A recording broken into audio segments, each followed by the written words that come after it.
Welcome to big news. నేను మీ గౌసుద్దీన్ షేక్. ఉన్నదే రాస్తా, చూసిందే చెప్తా. అన్నలు అమ్ముడు పోయారా? మావోయిస్టు పార్టీ పతనానికి అమ్ముడు పోయిన నేతలే కారణమా? అన్నలు అదే మావోయిస్టు పార్టీలో కీలకమైన నేతలు, కీలకమైన వ్యక్తులు అమ్ముడు పోయారా? ప్రభుత్వానికి అనుకూలంగా వ్యూహరచన చేస్తున్నారా? ఇందుకే మావోయిస్టు పార్టీ అత్యంత దారుణంగా దెబ్బతింటుందా? అసలేం జరుగుతుంది? ఎవరు అమ్ముడు పోయిన నేత? ఎవరు పార్టీకి ద్రోహం చేస్తున్నారు? ఇప్పుడు ఇది చర్చనీయాంశంగా మారింది. ఇంతకీ అమ్ముడుపోయిన నేత ఎవరు? ఆ నేతలు ఎవరు? ఎస్, మల్లోజుల వేణుగోపాల్ అలియాస్ భూపతినా, లేక ఆశన్న కూడా అమ్ముడుపోయాడా? ఇప్పుడైతే దేవ్జీ పేరు కూడా వస్తోంది. దేవ్జీ కూడా లొంగిపోయాడా? దేవ్జీ పోలీసులకు అనుకూలంగా పనిచేస్తున్నాడా? మరో నేత ఇటీవలి లొంగిపోయిన చంద్రన్న, ఆయన కూడా పార్టీ పతనానికి కారణమవుతున్నారా?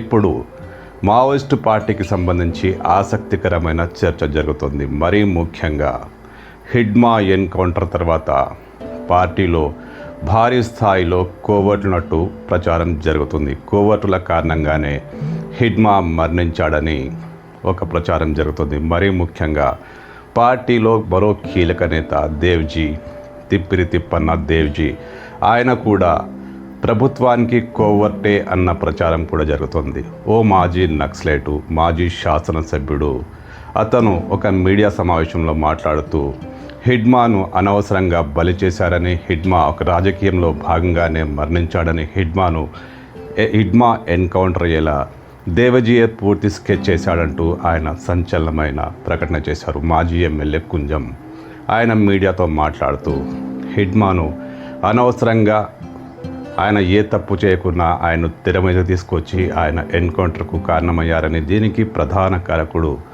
దేవ్జీ అంటూ ఆయన సంచలనమైన కామెంట్లు చేశారు. उन्होंने एक तरह से देवजी ने ही इनको मरवा डाला पुलिस को बोल करके, और खुद लोग बच गए और मरवा डाला उसने, और बाकी लोगों को अरेस्ट करवाया ताकि कोई सबूत न मिल पाए, और खुद आराम से है कहीं, और कहीं ऐसा दिखा रहा है, कहीं वो गिरफ्तार हुआ बताते हैं, तो कहीं इनकाउंटर बता रहे हैं, ना उनका गिरफ्तार हुआ है ना इनकाउंटर हुआ है, वो आराम से है आंध्र प्रदेश का. అసలేం జరుగుతోంది?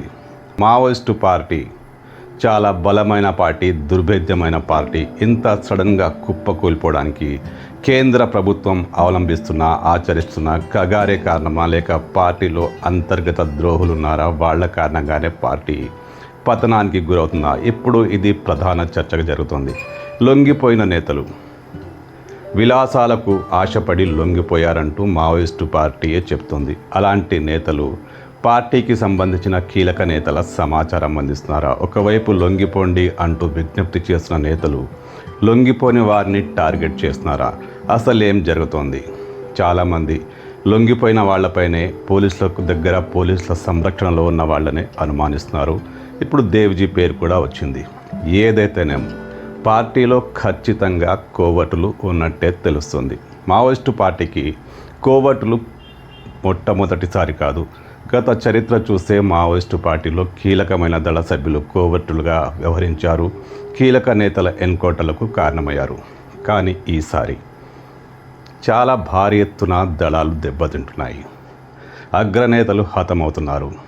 దీని వెనుక ఈ కోవర్ట్లే కారణమా? అమ్ముడుపోయిన అన్నలే కారణమా? అసలేం జరుగుతోంది? మావోయిస్టు పార్టీ ఈ విషయమై ఎలాంటి క్లారిటీ ఇవ్వట్లేదు. దేవ్జీ పేరు ఇప్పుడు తెర మీదకి వచ్చింది. దేవ్జీ కూడా ఓ కోవర్టేనంటూ ప్రచారం జరుగుతోంది. మరి ఎవరు? దేవ్జీయేనా, లేక భూపత్య, చంద్రన్న, ఆశన్న, లేక లొంగిపోయిన ఇతర కీలక దళ సభ్యుల? వీళ్ళంతా రాజకీయాలు చేస్తున్నారా? ప్రభుత్వానికి అనుకూలంగా వ్యవహరిస్తూ తమ విలాసవంతమైన జీవితాలకు ఆశపడి కీలక నేతల ఎన్కౌంటర్లకు కారణమవుతున్నారా? అసలు నిజం మావోయిస్టు పార్టీకే తెలియాలి. ఎన్కౌంటర్ల మీద ఎన్కౌంటర్లు చేస్తున్న భద్రతా బలగాలకు, వాళ్ళపై ఉన్న కీలకమైన నేతలకు, పెద్ద బాసులకే తెలియాలి. కానీ పార్టీ గందరగోళంలో ఉన్నమాట వాస్తవం. లొంగిపోయిన నేతలు కోవట్లుగా మారుతున్నారనే ప్రచారం బలంగా సాగుతోంది. అన్నలు అమ్ముడుపోయారనే ప్రచారం చాలా బలంగా వ్యాపిస్తుంది. గతంలో ఒకరిద్దరు కోవట్లుగా మారేవాళ్ళు దళాలకు దళాలు లేపేసేవారు. కానీ ఇప్పుడు పెద్ద సంఖ్యలో అన్నలు అమ్ముడుపోయారని ప్రచారం జరుగుతోంది. ఈ అమ్ముడుపోయిన నేతలే పార్టీ భవిష్యత్తును ప్రమాదంలో పడేశారా, పార్టీని సర్వనాశనం చేశారా? ఇప్పుడు ఇది ప్రచారంలో జరుగుతుంది. చాలా కీలకమైన అంశంగా మారింది. ఈ విషయంలో కేంద్ర ప్రభుత్వం ఎలాగూ మౌనంగానే ఉంటుంది.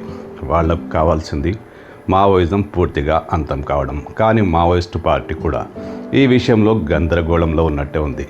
ఎవరిని నమ్మాలో ఎవరిని నమ్మకూడదో తెలియని అయోమయంలో మావోయిస్టు పార్టీ ఉన్నట్టుంది. అందుకే లొంగిపోయిన వారిపై అనుమానాలు వ్యక్తమవుతున్నాయి. కీలకమైన నేతలపైనే అనుమానాలు వ్యక్తమవుతున్నాయి. తాజాగా దేవ్జీ పేరు కూడా తెర మీదకి వచ్చింది.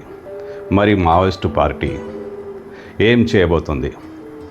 అమ్ముడుపోయిన నేతల విషయంలో ఏం చేయబోతుంది? ఇప్పుడు ఏం చేస్తే ఏం లాభం? మావోయిస్టు పార్టీకి అనుకూలంగా ఉన్న కొంతమంది నేతలు తమ ప్రాణాలు తాము కాపాడుకోవడమే కష్టంగా మారిన టైంలో అమ్ముడుపోయిన నేతలను టచ్ చేసే అవకాశం ఉంటుందా? ఏమైతేనేం అమ్ముడుపోయిన నేతల కారణంగా మావోయిస్టు పార్టీ పూర్తి ప్రమాదంలో పడింది, తుడిచిపెట్టుకుపోయే స్థాయిలో దిగజారింది అనే ఒక ప్రచారం ఎంతైనా మావోయిస్టు పార్టీకి ఇది భారీ ఎదురుదెబ్బే.